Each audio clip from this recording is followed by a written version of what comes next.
할렐루야.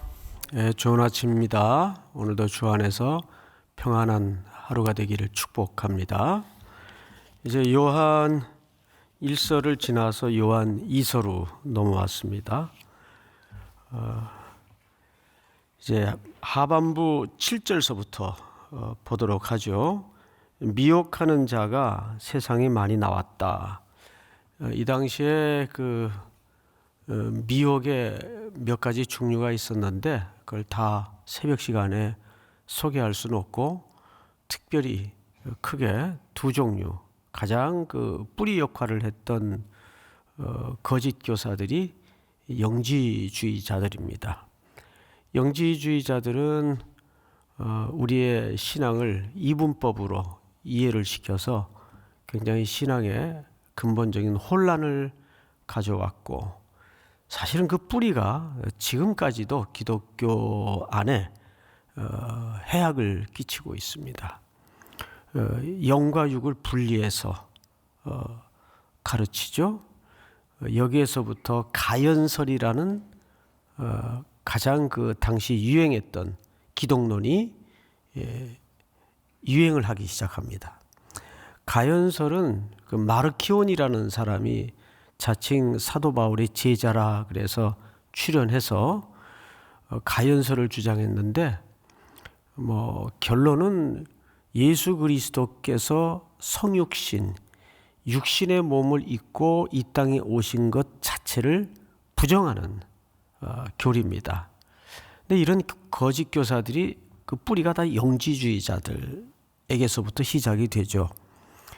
이 사람들이 당시는 오늘 같은 이렇게 조직적인 교회가 건물이 있고 또 오늘 같은 형태의 교회가 없었기 때문에 당시 교회 형태래야 지역을 중심으로 한 가정교회 형태가 대부분입니다.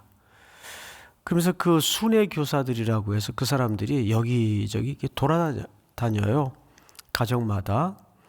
그러면 그들을 안으로 맞이해서 그런 이제 거짓된 교리를 진리인 줄 알고 배우고 가르치다 보면 기존의 사도들과 그의 제자들을 통해서 듣고 배웠던 교리에 대해서 혼란이 일어나는 거죠.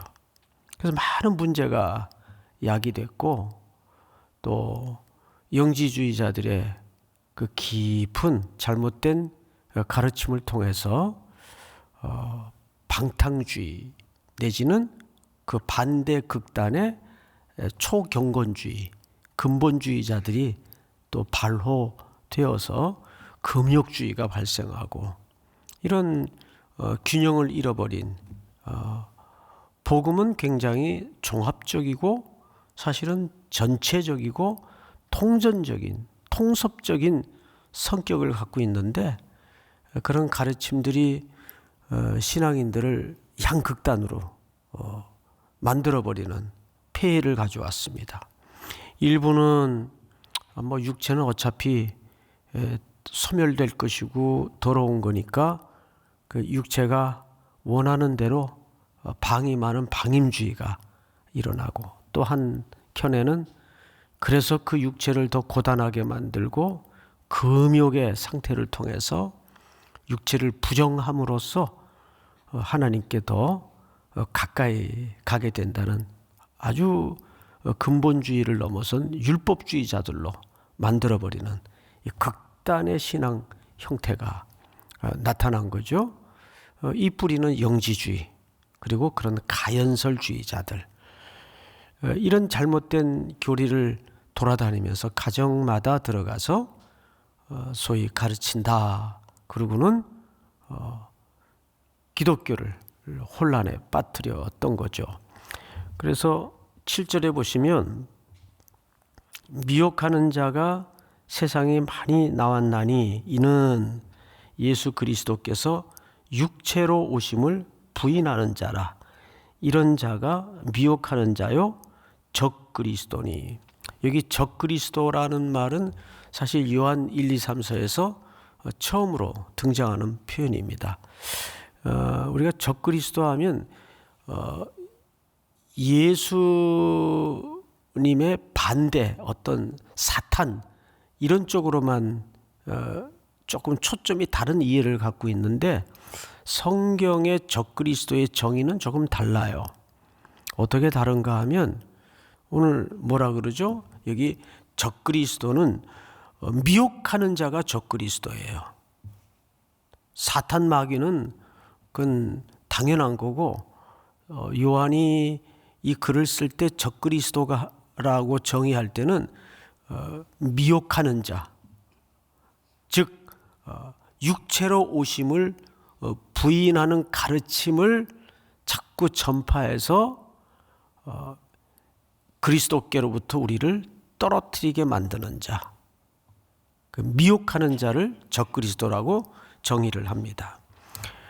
우리 요한 1서 2장을 한번 좀 넘겨볼까요? 요한 1서입니다. 앞으로 넘겨서 2장을 보시면 22절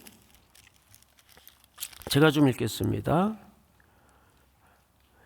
예수께서 그리스도이심을 부인하는 자가 아니냐? 아버지와 아들을 부인하는 그가 뭐라고 되어 있죠? 적그리스도니. 아들을 부인하는 자에게는 또한 아버지가 없으되 아들을 시인하는 자에게는 아버지도 있느니라. 그러니까 여기에서도 적그리스도의 정의를 뭐라고 얘기했죠? 22절 우리 한번 같이 읽어볼까요? 요한 1서 2장 22절 다 같이 시작. 거짓말하는 자가 누구냐? 예수께서 그리스도이심을 부인하는 자가 아니냐? 네, 반어법으로 거짓말하는 자, 적그리스도의 정의를 설명했죠. 우리 4장으로 넘어가서 한 군데만 더 보죠. 4장 1절 사랑하는 자들아 영을 다 믿지 말고 오직 영들이 하나님께 속하였나 분별하라. 많은 거짓 선지자가 세상에 나왔음이라. 비슷한 맥락이죠. 이로써 자 2절 같이 읽습니다. 시작. 이로써 너희가 하나님의 영을 알지니 곧 예수 그리스도께서 육체로 오신 것을 시인하는 영마다 하나님께 속한 것이요. 중요합니다. 예수를 시인하지 아니하는 영마다 하나님께 속한 것이 아니니 이것이 곧 적그리스도의 영이니라. 오리라 한 말을 너희가 들었거니와 지금 벌써 세상에 있느니라. 자, 이 마르키온 같은 이 적그리스도는 예수 그리스도께서 이 땅에 육체를 입고 오신 것 자체를 인정 안 해요. 게다가 또 당시에는 어떤 가연설 중에 한 지류인데 이런 이제 주장이 또 있었습니다. 여기 굉장히 사람들이 많이 설득당해서 넘어갔는데 메시아를 믿어요. 구약에 오리라 한 그 그리스도. 그리스도라는 말은 헬라 말로 표현을 한 거고 구약으로는 메시아라고 하죠. 그 메시아를 존재를 믿어요. 그런데 그 메시아가 하나님이실진데 어떻게 사람의 몸을 입고 이 땅에 올 수 있겠느냐. 그냥 예수라는 사람의 몸을 빌린 것뿐이다. 교묘하죠. 예수라는 사람의 몸을 빌린 것뿐이다. 이것도 가연설의 한 지류입니다. 그러니까 이런 이제 복음이 처음 전파되던 때이다 보니까 사람들이 이런저런 학설과 교리를 많이 듣는 거 아니겠어요? 그래서 요즘 제가 그 책상 위에 두고 조금씩 읽고 있는 책 중에 하나가 뭐냐 하면 오늘날 왜 교회가 신앙도 중요하지만 신학이 필요한가? 그래서 신학이 필요한 거예요. 강단에서 설교 시간에 신학을 얘기하면 보통 교인들은 별로 이렇게 반가워하지 않아요. 아니 설교나 하지 무슨 신학 얘기를 하냐. 그런데 어줍지 않게 이렇게 목회를 해나가다 보니까 목회를 하면서 필요한 게 목회 기술이나 전략이 아니에요. 정확한 신학이 정말 필요합니다. 그 신학이 바르게 돼야 목회의 방법도 바른 방향을 갈 수가 있는 거예요.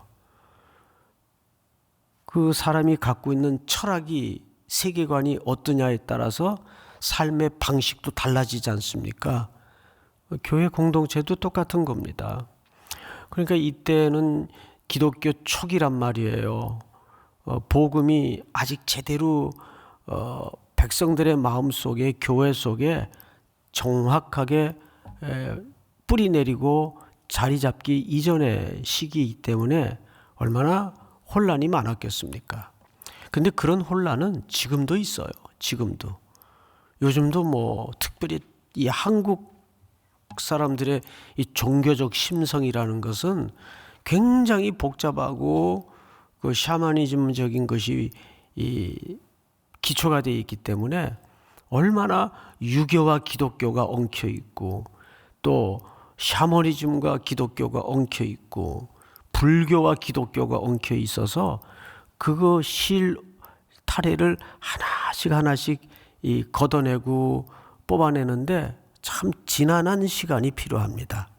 그래서 꾸준히 일관성 있게 기도하는 가운데 성령님께 의지해서 하나님의 말씀을 배우고 듣는 삶의 태도가 매우 중요한 거죠. 그래서 오늘 요한이 요한 2서를 마치면서 이런 얘기를 해요. 몇 절을 보시냐 하면 8절.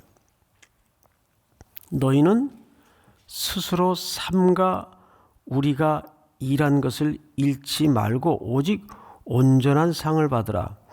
이게 좀 그 맥락과 맞지 않는 얘기 같고 갑자기 뜬금없이 상 얘기가 나오나. 그런데 문맥에서 이 본문의 의도를 보면 이건 다른 얘기가 아니라 8절을 다시 보십시다. 너희는 스스로 삼가 우리가 일한 것을 잃지 말고. 여러분, 그러면 이 저자, 말씀을 가르친 사람이겠죠? 저자가 일한 게 뭐겠어요? 성도들 간의 그리스도 안에서의 연결고리요, 관계요, 공동체성이란 말이에요. 그 공동체에서 떨어져 나가지 않도록. 그러면 그 공동체의 카테고리는 가장 뿌리적 기초가 누구일 수밖에 없겠습니까? 예, 그리스도입니다. 그리스도의 공동체 안에서, 오늘 우리식으로 표현하자면 교회 공동체 안에서 떨어져 나가지 않기를 바란다. 우리의 최고의 영광, 면류관이 뭐겠습니까? 생명을 얻는 것이고 하나님의 자녀요 그리스도의 신부로서 훗날 그 앞에 세워지는 것입니다. 그게 우리의 상급이에요. 구원 이상의 상급이 있나요? 없죠. 그러니까 여기서 그 상을 잃지 않도록 조심하라는 말은 어떤 특별한 또 다른 제3의 상을 얘기하는 것보다는 그리스도 안에서 그분의 죽음이 기초된 교회 공동체, 그 공동체, 저자와 성도들의 관계, 그리고 그 성도들의 모임, 공동체, 교회를 얘기합니다. 8절은 그런 의미로 설명이 되어진 것이고요. 9절을 보시면 지나쳐 그리스도의 교훈 안에 거하지 아니하는 자는 다 하나님을 모시지 못하되 교훈 안에 거하는 사람은 아버지와 아들을 모시느니라. 이 같은 맥락에서의 권고입니다. 즉 이런 뜻이죠. 하나님과 아들 예수 그리스도는 한 공동체일 수밖에 없기 때문에 그분들에게서 떨어져 나가지 않기를 구한다. 당부를 하는 겁니다. 누구를 통해서? 거짓 교사들의 미혹과 유혹을 통해서 그 교회 공동체에서 이탈되지 않기를 구한다. 그 뜻입니다. 자, 그런데 이제 10절을 우리가 오늘 사실 유익 있게 봐야 될 필요가 있습니다. 한번 같이 읽읍시다. 10절 시작. 누구든지 교훈을 가지지 않고 너에게 나아가거든 그를 집에 들이지도 말고 인사도 하지 말라. 여기 우리가 생각해 볼 것이 이제 배제와 포용이라는 주제입니다. 어느 신앙의 영역에서는 우리는 결국 진리를 기초로 배타적일 수밖에 없는 순간이 있어요. 틀림없이. 그런데 또 신앙생활을 살다 보면 무한한 자비를 기초로 포용을 해야 되는 딜레마가 있습니다. 이 기초를 어떻게 우리가 구분하는가 참 쉽지 않습니다.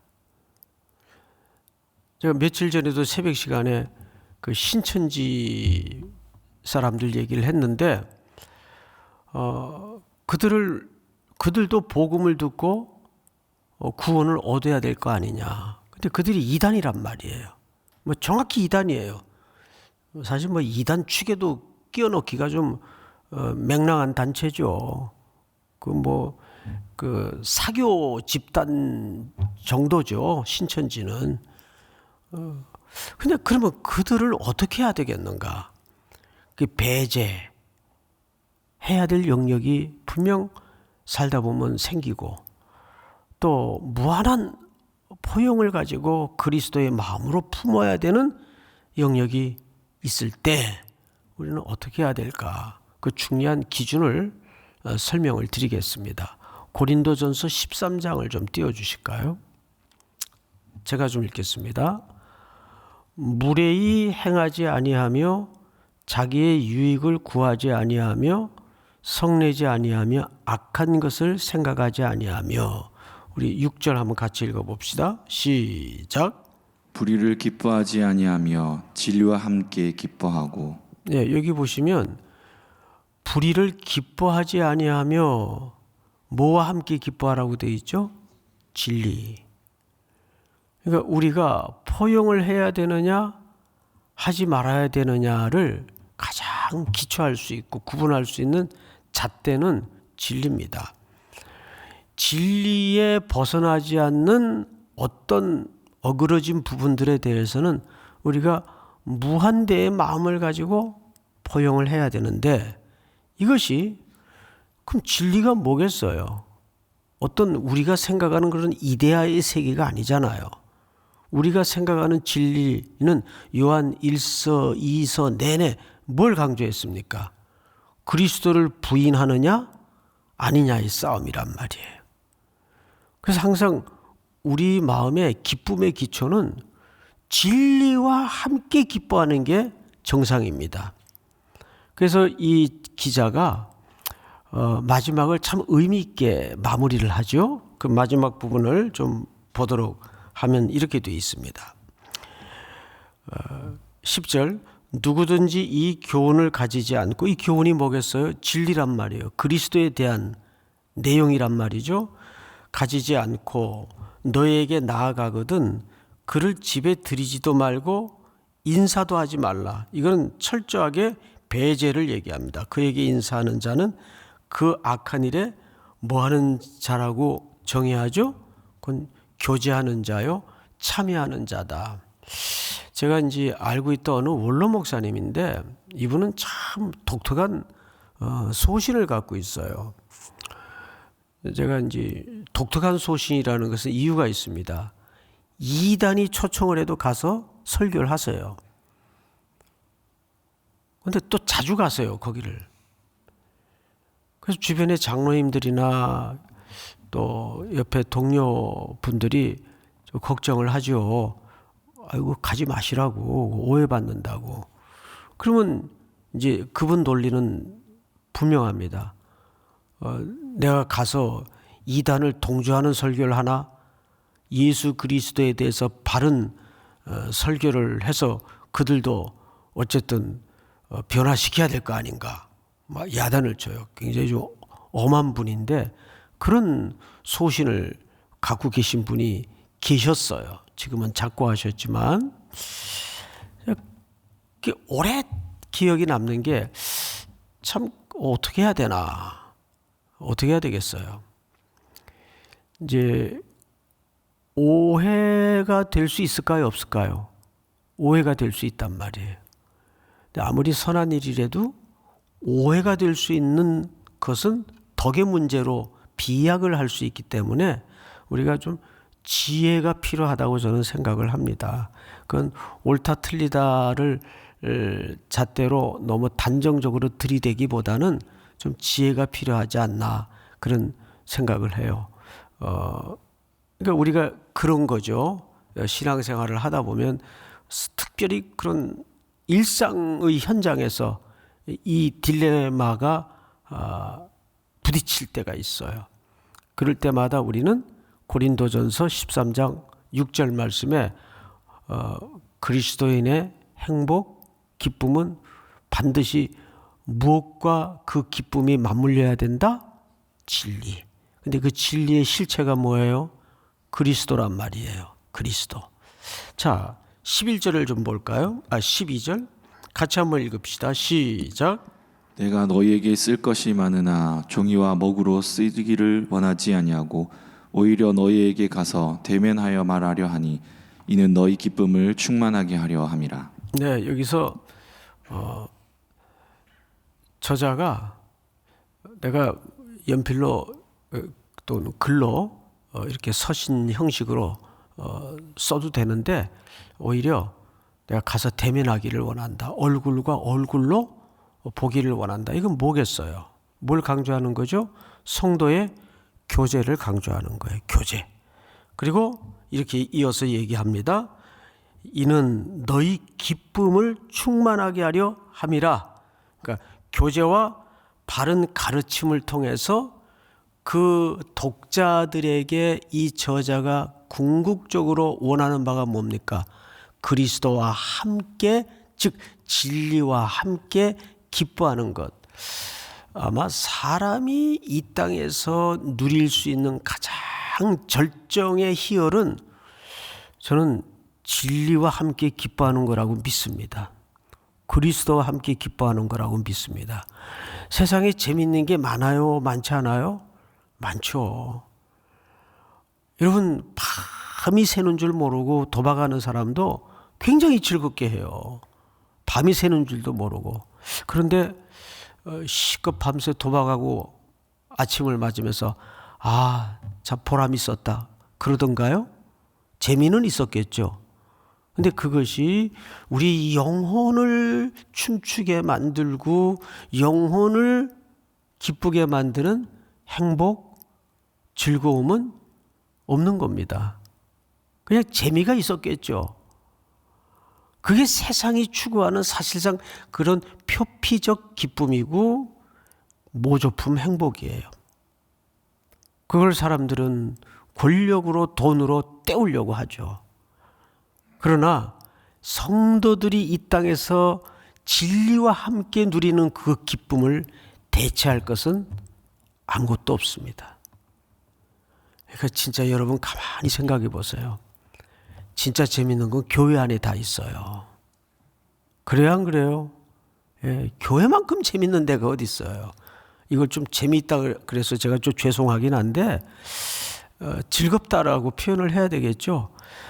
이 교회 공동체의 삶만큼 즐겁고 행복한 공간이 없습니다. 뭐 우리 직장인들, 예수 안 믿는 사람들 기껏 이제 그 피로를 푼다든지 그런 걸 추구하는 자리가 회식 자리고 술자리, 그냥 세상의 쾌락을 추구하는 현장밖엔 더 있겠어요? 그거 그렇게 한바탕 자기들 즐기고 나면 저 밑바닥에 전율이 올라오는 그런 우리가 느끼는 진리와 함께 기뻐하는 그 기쁨이 없단 말이에요. 그건 우리 기독교인들 밖에는 알 수 없는 비밀이죠. 그래서 우리 찬송가 가사에도 보면 알 사람이 없도다. 주님과 함께 거니는 그 기쁨은 기독교인들 외에는 알 사람이 없어요. 오늘도 그 진리이신 그리스도와 함께 기쁨이 충만한 교제가 또 일상이 여러분 속에 이루어지기를 주의 이름으로 축복합니다. 우리 이 시간 다 같이 통성으로 한번 기도할 때 세 가지 제목을 드리겠습니다. 먼저 유혹이 많은 시대입니다. 미혹이 가득한 세계입니다.